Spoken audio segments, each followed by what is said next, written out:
कहानी सिर्फ कहानी नहीं है, एक उम्मीद है, एक भावना है, एक किस्सा है, बीता हुआ, चलता हुआ, आने वाला। चलो आज फिर सुनते हैं एक नया किस्सा, एक नई कहानी।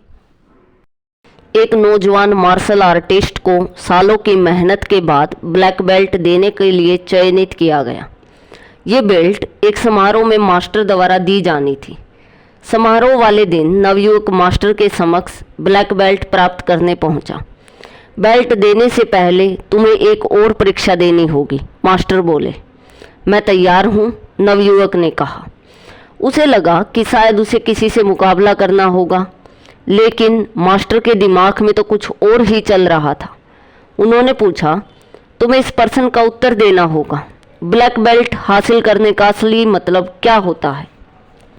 मेरी यात्रा का अंत, नवयुवक ने कहा। मेरे कठोर परिश्रम का इनाम। मास्टर इस उत्तर से संतुष्ट नहीं हुए और बोले, तुम अभी ब्लैक बेल्ट पाने के काबिल नहीं बने हो, 1 साल बाद फिर आना। 1 साल बाद नवयुवक एक बार फिर ब्लैक बेल्ट लेने के लिए पहुंचा।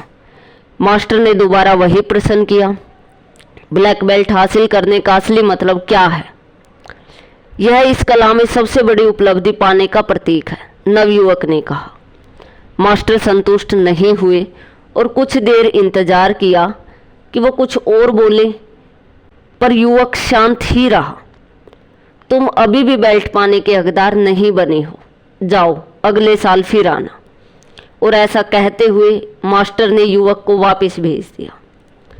1 साल बाद फिर युवक मास्टर के सामने खड़ा था। मास्टर ने फिर वही प्रश्न दोहराया, ब्लैक बेल्ट हासिल करने का असली मतलब क्या है?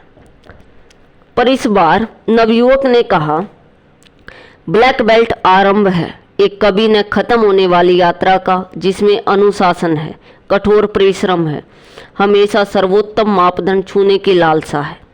नवयुवक ने पूरे आत्मविश्वास के साथ उत्तर दिया। मास्टर उत्तर सुनकर प्रसन्न हो गए और बोले, बिल्कुल सही, अब तुम ब्लैक बेल्ट पाने के लायक बन गए हो। लो, इस सम्मान को ग्रहण करो और अपने कार्य में लग जाओ।